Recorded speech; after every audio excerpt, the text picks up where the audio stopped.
ركبوا زوايا حديد في السقف من تحت، وجاب زاوية وقطع فيها حتتين مثلثين عشان يقدر يتنيها بزاوية قايمة وثبتها في مكانها، وقطع أول لوح وركبه.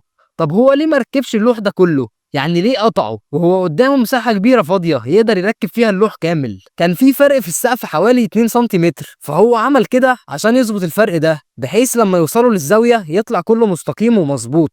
والماسورة الضخمة بتاعت شفاط المطبخ عدوها من فوق السقف المعدن، والشكل كده بقى أنضف بكتير. وفي الآخر خلصوا السقف كله والشكل طلع نظيف ودقيق جدا.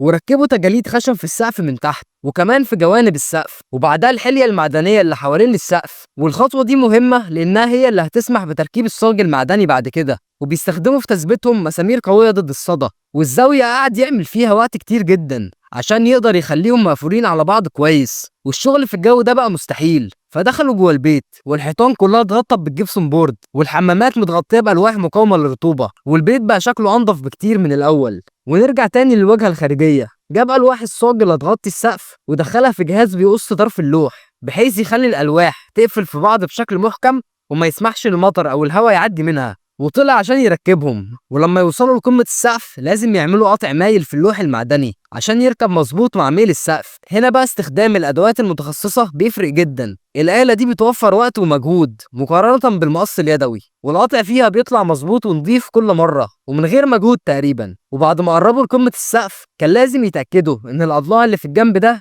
جاية على نفس استقامة الجنب التاني، عشان كده ثبتوا طبقة العزل وشدوا خيط بودرة على خط الميل بينهم وقصوا أول لوح كامل، وباقي الألواح مشيت عليه. ولما جه وقت التركيب كان الموضوع أسهل بكتير، ومن هنا بدأوا يركبوا الألواح واحدة ورا التانية، كل لوح بيتركب بالميل المظبوط من الناحيتين. بعد كده بيجي دور تيب العزل الدبل فيس، وده بيتحط تحت القطع عشان يعمل عزل كامل ضد المية، عشان ما يكونش فيه أي فراغ يسمح للمية إنها تدخل. وبيركب فوقه شرايح صاج صغيرة وبتتربط بالمسامير من فوق التيب مباشرة، وده بيضمن إن المطرة مهما كانت كتيرة مش هتعرف تخترق السقف. وبعدين بيركب فوقها زاوية معدن ما بين الجدار وما بين الصاج. والجزء الأخير بيكون تركيب الكاب، وهو الغطا اللي بيقفل قمة السقف كلها عشان يحميها من المطرة. وكملوا باقي السقف بنفس الخطوات. واللي بيميز الشغل هنا إن مفيش أي مسامير ظاهرة في ألواح السقف نفسها، كل التثبيت بيكون مخفي، وده معناه إن عمر السقف أطول ومش معرض للتسريب. وده الشكل النهائي للسقف، وشكله تحفة جدا الصراحة.